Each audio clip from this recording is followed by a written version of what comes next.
SER Podcast.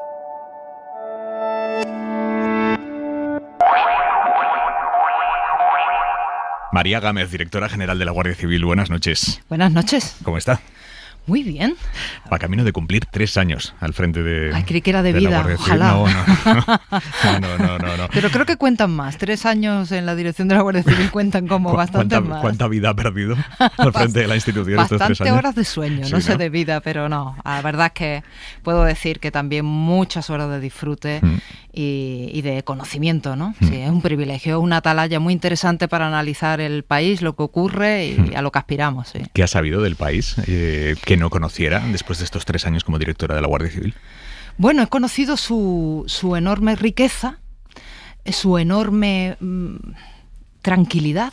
Es un país muy seguro. Y fíjate que yo, desde mi atalaya, lo que puedo observar son los delitos, ¿no? Y delitos a veces muy graves. Podría tener una visión distorsionada. Realmente solo de miseria, ¿no? Quiero decir. Sí, pero cuando la veo, y sobre todo cuando la comparo con otros países a los que también tengo la ocasión de visitar y analizar su sistema policial, me siento verdaderamente orgullosa del país que tenemos, donde vivimos con tranquilidad, donde nuestra cuerpos policiales y la Guardia Civil es valorada. En otros sitios están muy cuestionados, están muy se mira como una fuerza muy represiva. No es nuestro caso. A ver, convenza a los oyentes de por qué en 2022 sigue teniendo que haber una Policía Nacional y una Guardia Civil.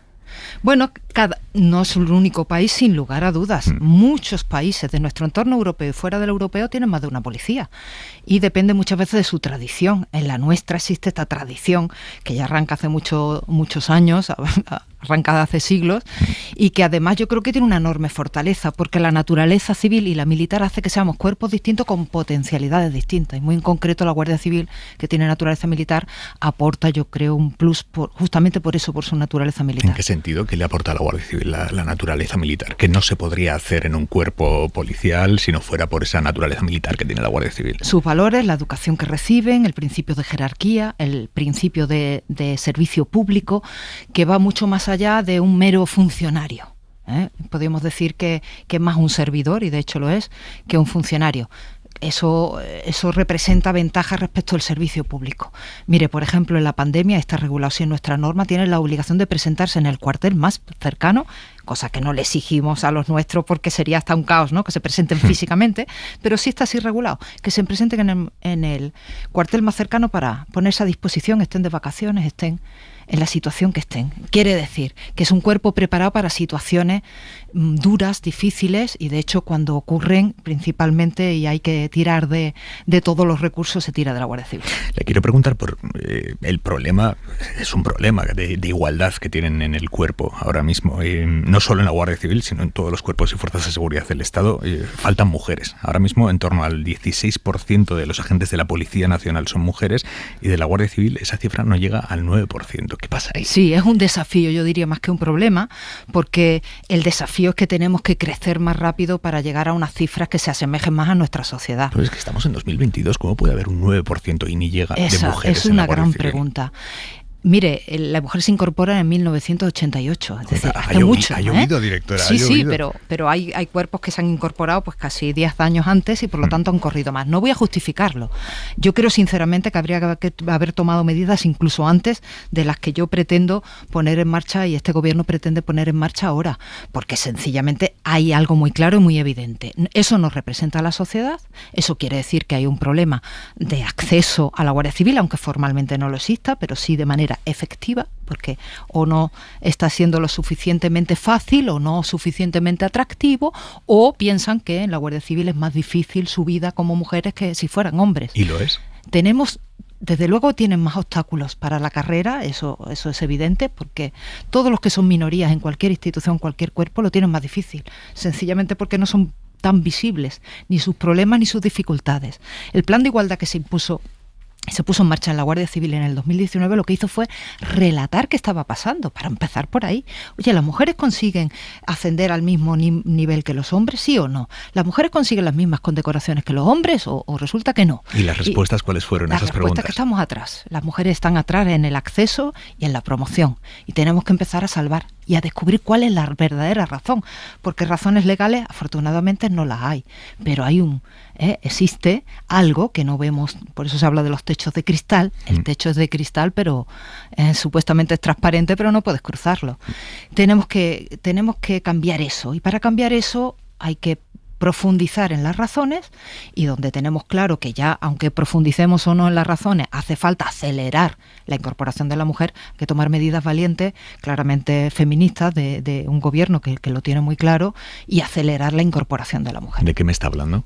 ¿Cómo van a hacer el acceso más permeable para las mujeres? Bueno, es una aceleración de lo que está ocurriendo ahora. Es verdad que ahora se incorporan, y en esta misma convocatoria que la semana pasada tuvieron los exámenes a cabo y guardia, hay más mujeres que quieren entrar a la Guardia Civil que ninguno de los años anteriores. Estamos hablando de cerca de un 30% de las solicitantes a esas pruebas ya han sido mujeres, cosa que en un cuerpo policial y de naturaleza militar ya es una buena noticia. El problema es que cuando entran en un cuerpo de cerca de 70.000 hombres, y se diluyen y terminan siendo un porcentaje muy pequeño. Necesitamos más mujeres, por la igualdad, primero. Segundo, porque son necesarias en la Guardia Civil. Hay tareas policiales que requieren que la hagan mujeres y no tenemos suficiente. Estamos hablando de cacheos o conducciones de presas, o estamos hablando de tareas de información o de atención a mujeres víctimas de violencia, donde se requiere y es mejor que sea una mujer. Es decir, sabemos que nos hacen falta. Nos hacen falta cerca del doble de las que tenemos, solo para cumplir las funciones propias y hacerlas bien, pero además hace falta porque una Guardia Civil más igualitaria pues será más parecida a la sociedad y será mejor. Pero lo que quiero saber es exactamente cómo van a cambiar el acceso para facilitar el acceso dándole de prioridad mujeres. a las mujeres en el acceso de manera temporal hasta que alcancemos un número suficiente de mujeres para que se parezca a la sociedad en la que estamos, en primer lugar. Segundo, siempre que la mujer demuestre suficiencia, por supuesto, es decir, que apruebe.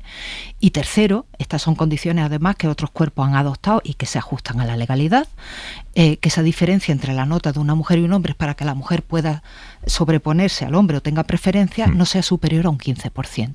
En definitiva, estoy hablando de un cambio en la ley de personal de la Guardia Civil que diga que los planes de igualdad que vayamos a ir diseñando y en cada convocatoria nos fijemos qué número de mujeres vamos a querer, qué porcentaje, y adaptemos nuestras convocatorias que tengan preferencia hasta que se cumplan esos objetivos en el tiempo. Esto no se puede hacer un año para otro, no vamos a meter mujeres a saco, pero hay que diseñar un plan de tal manera que al menos en 10 años tengamos un 20% de mujeres dentro del cuerpo. Usted entiende que hay quien nos esté escuchando y diga, bueno, aprueban tal, pero al final va a entrar una mujer que saca peor nota en la selección que un hombre. Bueno, hasta ahora hay muchas mujeres que han entrado teniendo muchas más dificultades con hombres. Primero, porque hasta 1988 no pudieron ni entrar, para empezar. Segundo, porque cuando entraron tuvieron las mismas pruebas que los hombres físicas, cuando es una situación claramente injusta, no pueden desarrollar ni tienen las mismas condiciones físicas. Quiero decir que durante muchos años y durante mucho tiempo el hombre tuvo preferencia. Y nadie se quejó de eso. Que ahora intentemos que de manera temporal, para cumplir nuestras funciones policiales mejor, para en un cierto tiempo y después terminar de dejar de hacer esa preferencia, hagamos una medida de acción positiva. Mire, lo han hecho otros cuerpos, les va muy bien, es justo, es igualitario, y estoy convencida que haremos una Guardia Civil mejor también. Hay algo que me ha llamado la atención de lo que he dicho, y es que no es solo el acceso, sino después la progresión dentro de la carrera en el cuerpo, que también se nota que las mujeres no tienen una progresión tan rápida como los hombres. ¿Cuánto hay de machismo en el propio cuerpo que impide que las mujeres suban al mismo ritmo que los hombres? Bueno, ¿o no van por ahí los tiros? Los tiros van igual que en el resto de la sociedad. Las mujeres cobran menos por hacer el mismo trabajo todavía. ¿En la Guardia Civil también? No, en la Guardia Civil no materialmente, pero si estamos viendo de qué manera unas pueden prosperar o no pueden prosperar y otros sí, pues por supuesto que hay una diferencia salarial porque se han quedado más atrás, han corrido menos en la carrera. Esto está ocurriendo en la sociedad en la que vivimos, no solo en la Guardia Civil. Lo que tenemos que descubrir es cómo limitar y dónde están esas dificultades para limarlas y hacerlas desaparecer. Entonces en la carrera también estamos descubriendo en dónde están teniendo mayores dificultades y dónde es razonable y no es razonable que tengan esas diferencias. Y a partir de ahí estamos tomando medidas. Muchas tenían que ver con conciliación, afortunadamente ahora ya también muchos hombres que piden conciliación, pero muchas tienen que ver con eso y hemos facilitado los casos de mujeres embarazadas o que tenían hijos o que se querían quedar al cuidado de los hijos, que no vieran lastrada su carrera por ese motivo. Otras tienen que ver con otras razones. Hay que ir descubriéndolas para ir quitándolas. Directora, por cerrar este capítulo, ¿cuándo se va a empezar a aplicar la diferencia de baremos o la priorización de las mujeres una vez aprobada la prueba de acceso? Sí, eso lo vamos a poner en marcha. Hemos iniciado el camino ahora, que se trata de llevarlo al Consejo de la Guardia Civil, es decir, que las asociaciones profesionales opinan, se trabaja un texto que termina siendo ley si conseguimos, por supuesto, que pase el trámite parlamentario oportuno. Queda poquita legislatura. Bueno, vamos a intentar correr mucho, lo mismo que queremos correr para que la mujer se incorpore a la Guardia Civil. Usted es la primera directora general mujer de la Guardia Civil.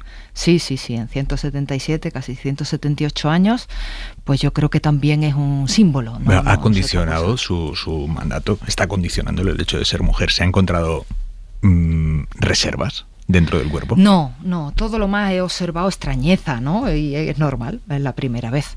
Pero he observado el mismo trato, el mismo respeto, absolutamente, creo que me tratan absolutamente igual que tratarían a un director o que han tratado hasta ahora a un director, o sea, máxima lealtad y respeto a mi función.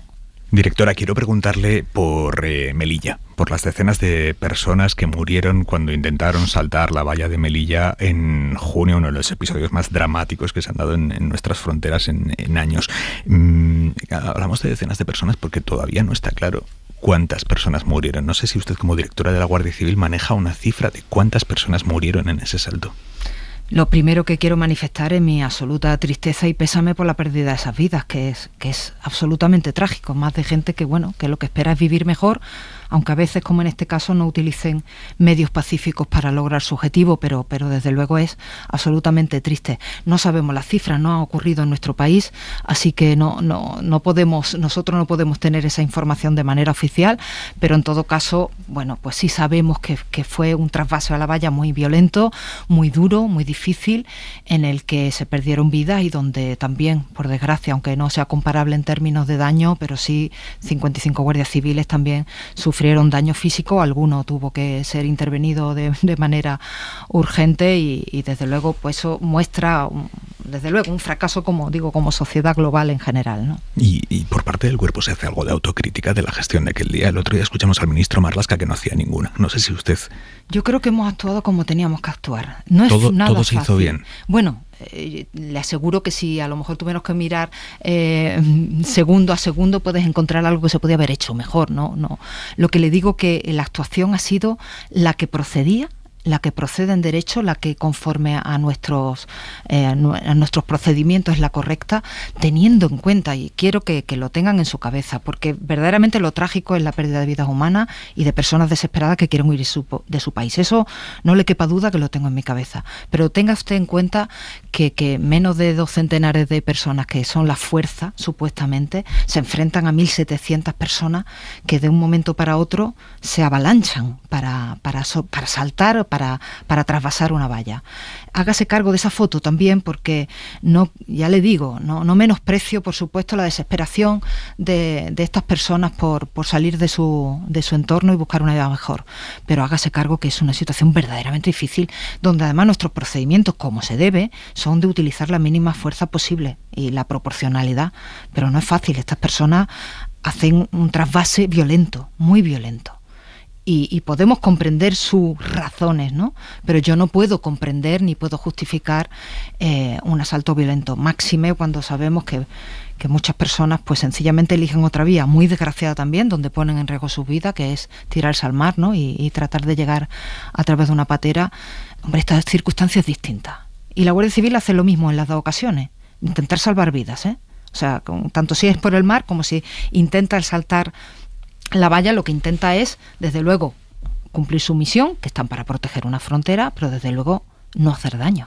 Si no hay diagnóstico de que se cometiera ningún error, ¿quiere decir que si mañana se repite la situación, se actuaría exactamente igual? Ustedes, yo creo que saben, y todo el mundo sabe, que estamos trabajando muy intensamente en otro ámbito, que es evitar que se produzca esa situación. Estamos colaborando policialmente y estatalmente con países para evitar que esa migración llegue así, de esa manera. ¿Qué quiere decir? Que estamos colaborando con todos los países con los que tenemos son de origen o de tránsito, para evitar que eso suceda. Es decir, vamos a evitar que se produzca una concentración de personas, vamos a evitar que no haya mafias y vamos a, en su caso, a perseguirlas policial y judicialmente.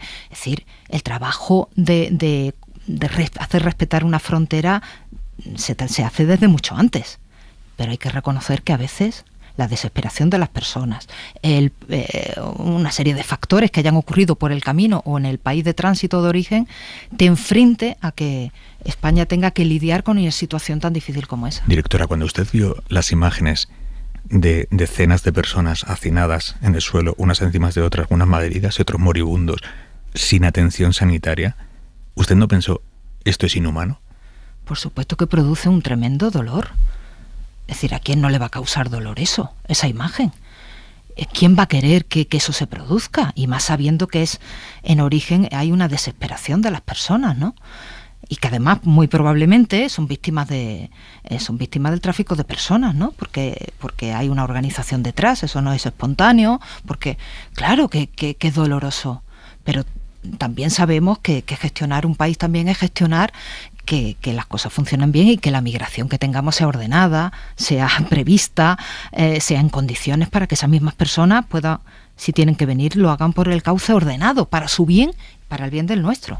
Sí. No es fácil, arrostrar. Sí, vamos, asumo clarísimamente que eso no es fácil y que la obligación de un Estado es proteger sus fronteras, pero lo que me llama la atención es que se considere que algo que terminó así se puede interpretar como algo que se hizo bien.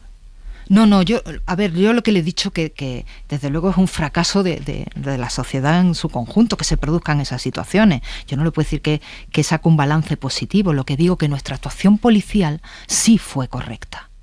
Sí fue correcta, dada las circunstancias, dado el número, dado el modo en que se hizo, nuestros hombres y mujeres hicieron lo correcto. Es más, pusieron en riesgo su vida quizá más allá de lo que debían, por salvar la situación.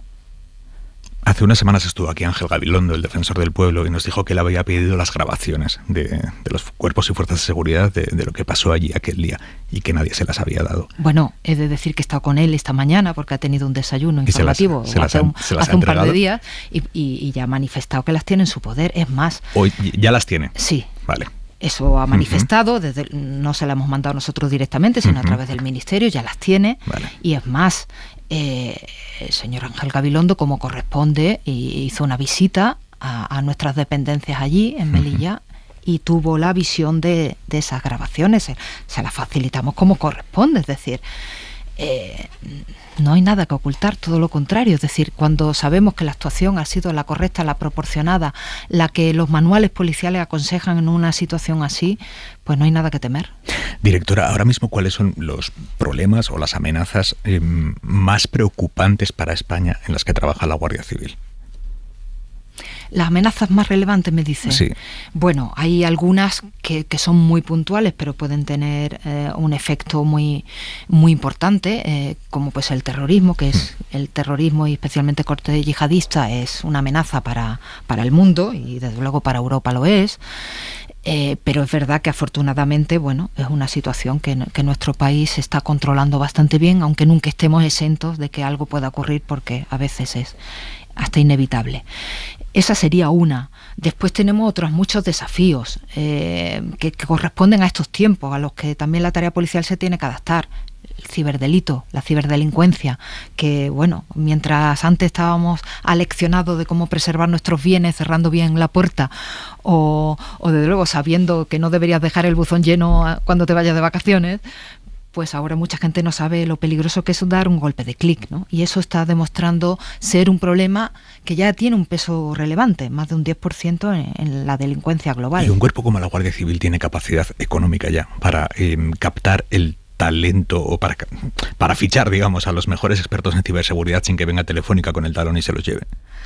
Pues lo tenemos y de hecho lo conservamos porque para muchos, afortunadamente, o para muchas, lo atractivo no es el salario, sino saber para quién sirven y el orgullo que produce estar actuando para salvar las dificultades o los delitos que puedan arrostrar nuestros conciudadanos. Y de hecho tenemos algunos ejemplos que son llamativos, ¿no? De que no se dejan comprar por otros. Pero le quiero decir que no solo se trata de tener profesionales a los que puedas retener con capacidad y talento, porque afortunadamente los tenemos y los seguimos buscando cuando tenemos ocasión, sino que estos delitos tienen una enorme dificultad, son transnacionales, los servidores están en otros países con otras normas, para perseguirlo y para obtener la información hay dificultades legales. Es decir, nos estamos enfrentando a otra cosa que no es solo de talento, sino de las dificultades de que es un crimen transnacional difícil de resolver y bueno, estamos empleando equipos ya muy especializados, ya a nivel de las comarcas, ya no a nivel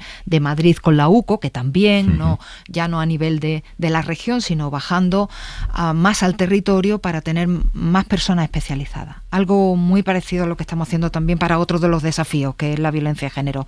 Poner personal especializado ya a nivel casi del puesto. Hablando de ciberseguridad, ¿cada cuánto tiempo le chequean el móvil a la directora general de la Guardia Civil después del fiasco de Pegasus con el presidente y los ministros? Tenemos desde luego los programas y las seguridades que deben tener los móviles de personas públicas y no hace falta que los chequen, hace falta tenerlo, la prevención que hay que tener, ¿no? ¿La Guardia Civil ha usado Pegasus alguna vez? No, la verdad es que hemos contestado parlamentariamente ya unas cuantas veces esa pregunta. Era por si acaso ha cambiado la cosa. La verdad es que no. Hay una unidad de la que se habla mucho estos días, que es la OCONSUR. Es una unidad que se creó especialmente para coordinar la lucha contra el narcotráfico en Andalucía y después de 4 años parece se está desmantelando. ¿Qué está pasando ahí? No, el término no es en absoluto correcto. Estamos cambiando su dependencia orgánica. A ver, esta unidad surge, recuerdan seguramente esos años donde los narcocriminales, el crimen organizado dedicado al tráfico de drogas en el sur estaba siendo muy potente y estaba encarando a las fuerzas policiales de alguna manera. Y desde la decisión del ministro Marlaska se crean unidades específicas donde se pone más personal, más especializado, más medios para hacerle frente, de tal manera que hoy en día podemos decir que están mantenidos a raya. No desaparece porque es muy difícil, pero sí desde luego están sometidos a nuestra persecución y a nuestro control para disminuir su actividad delictiva. Pero desde el 2018 hasta aquí no podíamos mantener una estructura provisional para ese momento, sino que ya se demuestra que hay que mantenerla, que hay que seguir manteniendo esa presión policial en el campo de Gibraltar, y lo que hemos hecho es darle formalidad y una dependencia ya de cada comandancia, no o sea, una que estructura. La misma inversión y el mismo número de agentes y todo se mantiene. Vale. Absolutamente. Ahí pusimos un refuerzo de 150 personas en su momento que hemos mantenido y que vamos a seguir manteniendo, solo que su dependencia al jefe al que responden ahora se normaliza pues dentro de sus propias unidades de la Guardia Civil. Le quiero preguntar por una noticia que adelantó ayer aquí en la cadena SER nuestro compañero que se ocupa de todos los temas de interior, que es Javier Bañuelos. Él contó cómo 2 guardias civiles de Guadalajara agredieron están siendo investigados por agredir supuestamente a un ladrón que luego al final no era ladrón. Lo detuvieron por error y las grabaciones demuestran que hubo un uso de la fuerza muy notable cuando él en ningún momento se resiste a la detención. Yo le pregunto, ¿son ovejas negras o pasa más de lo que pensamos? ¿Hay un uso excesivo de la fuerza por parte de determinados agentes cuando creen que nadie les mira? Bueno, yo, como le he dicho antes, la Guardia Civil se caracteriza precisamente por ser absolutamente respetuosa con los derechos y con el uso absolutamente proporcional de la fuerza. No obstante, en este caso, yo el vídeo que he podido observar a mí no me ha gustado, pero hay que entender y hay que examinar e investigar todo el contexto para saber a qué responde ese uso de la fuerza policial, si era proporcional o no, si estaba justificado o no. Obviamente un vídeo de unos minutos hay que entender todo el contexto y hay que indagar, y lo está haciendo el propio juez, con lo cual nosotros lo que hemos hecho es abrir un expediente disciplinario para tener nuestra propia fuente de investigación y en su caso, si procediera, tomar las medidas respecto de estos agentes, pero obviamente tenemos que estar a expensas de lo que dictamine el juez, que dé por probado o no lo que resulte.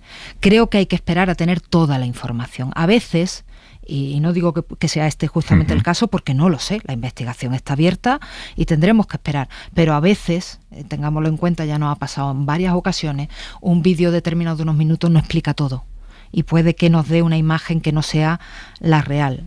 en este caso puede serlo o no. Estaremos a expensas de ello. A mí me gusta ser cauta cuando llega una información y decir, ojo, por supuesto investigar, indagar, que nadie crea y por supuesto, si una imagen que puede dar una imagen de la Guardia Civil que se ha sobrepasado, desde luego va a tener la represión que corresponda, sin lugar a dudas.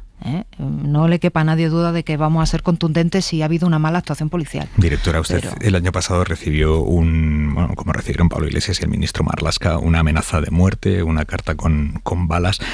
¿Cómo vivió aquello? Bueno, difícil.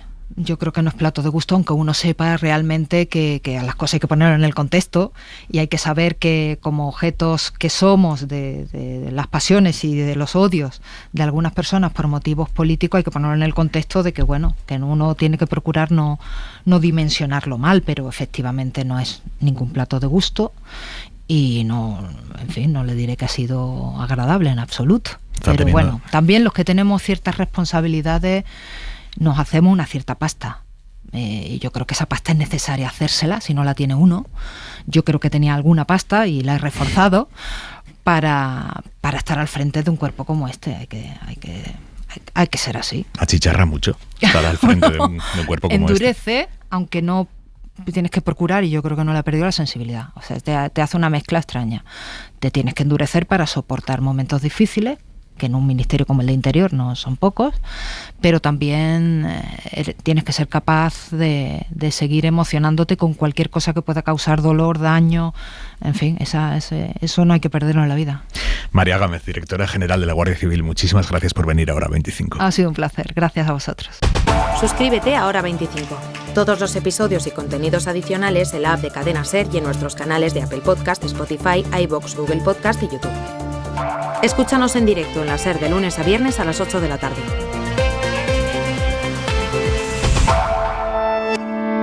Cadena SER. La radio.